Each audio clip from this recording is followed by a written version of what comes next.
Caught on camera in Texas, an 18-wheeler flips off of an expressway, lands upside down, and bursts into flames. Look at that. According to police, the truck and another vehicle collided, which sent the truck over the side. The 71-year-old driver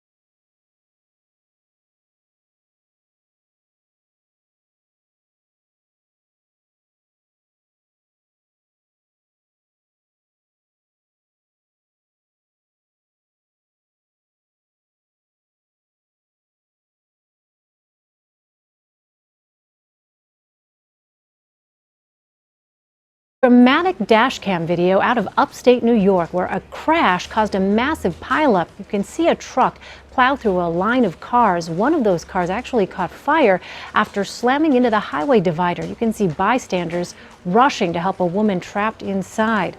They were able to put out the fire and pull her to safety. She somehow managed to make it out with only some